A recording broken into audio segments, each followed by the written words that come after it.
Welcome to the Real Estate Espresso Podcast, your morning shot of what's new in the world of real estate investing. I'm your host, Victor Menasce. On today's show, we're continuing our series this week on inflation. On yesterday's show, we talked about the debt trap that countries find themselves in. In my opinion, the numbers being stated by governments around the world are vastly understating the actual rate of inflation.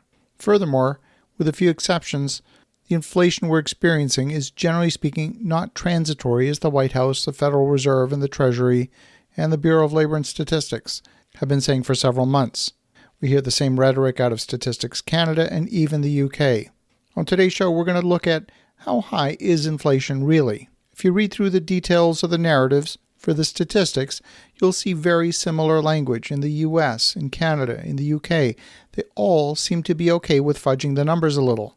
Let me read you a sentence from the UK's most recent publication, but I could have taken similar statements from any other country. They state, around 0.2 percentage points of the easing of the consumer price index, including houses, the 12-month rate between June and July 2021 came from base effects, specifically from items that became available in July 2020 at the end of the first coronavirus lockdown.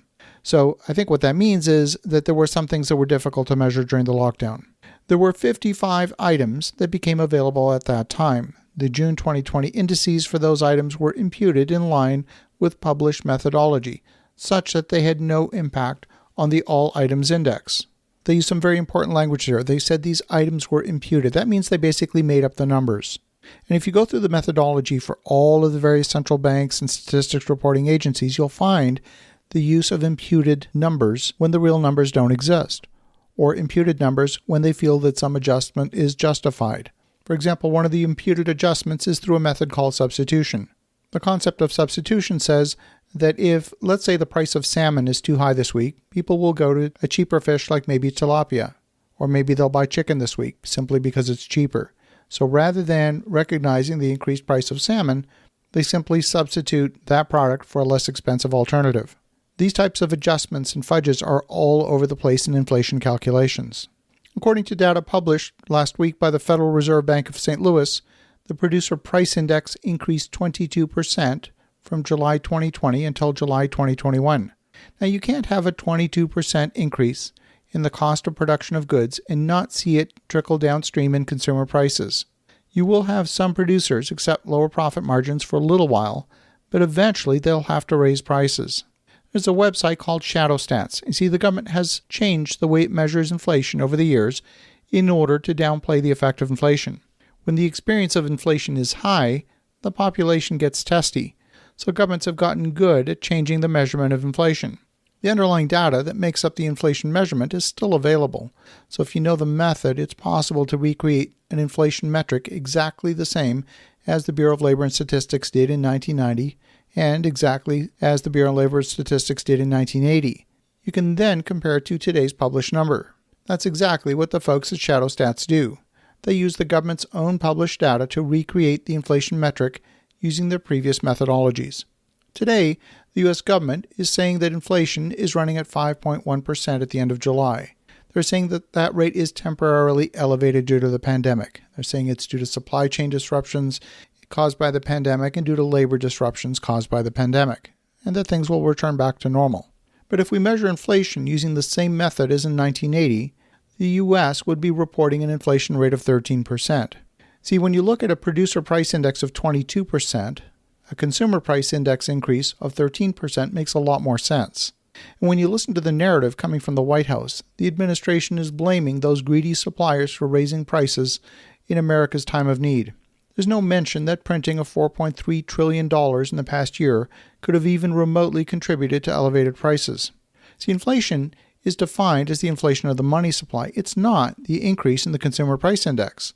Increasing prices are the consequence of inflation, but not the inflation itself. The other reason why governments want to report lower inflation is, you see, economic growth is defined as the increase of the gross domestic product. But if you only reported the GDP, your numbers would be off because of inflation. So real GDP is defined as that nominal GDP minus an adjustment for inflation.